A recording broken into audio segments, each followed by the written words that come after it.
On s'est trouvé totalement démunis face à l'épidémie de coronavirus en raison d'un choix politique qui a été de traiter la médecine et la santé comme une marchandise comme une autre, avec un souci de rentabilité immédiate.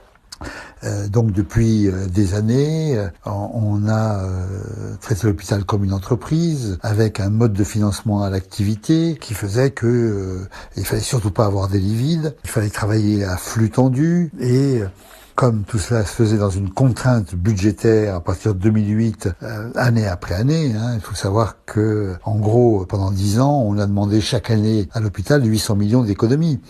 Alors, qui s'est fait au début par des réorganisations, puis par des suppressions de personnel, avec des mutualisations, avec des horaires variables, avec des conditions de travail dégradées. Donc, on a abordé la crise dans les plus mauvaises conditions. Il faut se rappeler que avant cette épidémie, il y en a eu une autre qui survient chaque année, qui était programmée, attendue, qui n'a pas été plus sévère en 2019 qu'avant, qui était l'épidémie de bronchiolite.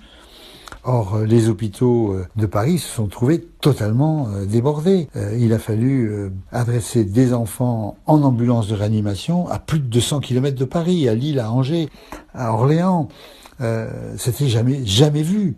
Tout ça faute de lits et faute d'infirmières. Alors il y a eu ce grand mouvement hospitalier avec 1000 démissions de chefs de service, avec le collectif interhôpitaux rassemblant médecins mais aussi paramédicaux et aussi associations représentants des usagers, associations de patients. Tout ça n'a servi qu'à des gestes de communication et un desserrement minime du budget. C'est-à-dire qu'on a donné 200 millions et au lieu de demander 800 millions d'économies à l'hôpital, on demandait plus que 600 millions. C'est ça le grand projet, avec un gonflement des chiffres pour impressionner les téléspectateurs aux 20 heures.